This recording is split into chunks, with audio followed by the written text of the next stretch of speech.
Qu'est-ce qui me plaît dans cette course? Déjà, c'est pas la première fois que je la fais, puisque je l'ai fait, j'avais juste 20 ans avec Côte d'Or, sur un bateau plus gros que ça, avec un équipage beaucoup plus nombreux que ça, puisqu'on était 18 à l'époque sur un bateau de 25 mètres de long. C'est un milieu qui est très anglo-saxon. D'ailleurs, à bord, on n'a qu'un seul anglais, 5 espagnols et des français, mais on parle en anglais.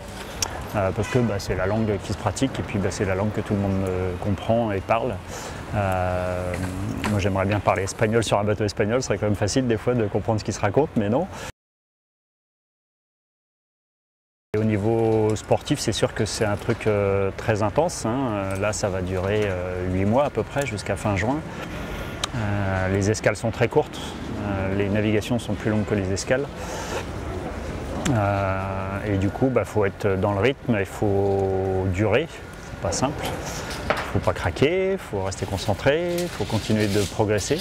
On peut être pas dans le coup au début et puis finir sur la première marche du podium. C'est ce qu'a fait Franck Camas et son équipage avec Groupama sur la dernière Volvo. Donc voilà, il ne faut pas jeter l'éponge dès la première difficulté, ou alors il ne faut pas venir faire une course comme celle-là.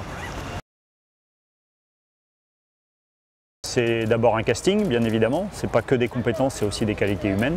Et puis après, c'est une petite dose d'humain, c'est aussi ce qui fait la spécificité du travail en équipe, d'arriver à faire bosser ensemble des gens dans le même sens. Ce qui est sûr, c'est que le fait d'être en compétition écrase pas mal de lutte de pouvoir ou de lutte d'ego au bénéfice de la compétition. Donc là, sur la Volvo Ocean Race cette année, un équipage peut être 100% masculin et à ce moment-là, c'est 8 équipiers. Peut être 100% féminin et à ce moment-là, c'est 11 femmes. Et il peut être mixte, alors je crois qu'à partir en dessous de 5 hommes, il y a droit à un équipier de plus, hein, je crois que c'est ça. Tout simplement pourquoi? Parce que manœuvrer un bateau comme ça dans ces conditions-là, il y a quand même une partie force physique voilà, physiologiquement parlant, les femmes en général sont quand même moins costauds que les hommes. Même si à regarder certaines équipières de SCE de dos, on se dit dis donc il est costaud lui, et puis de face, non tiens c'est une... elle est pas mal en plus.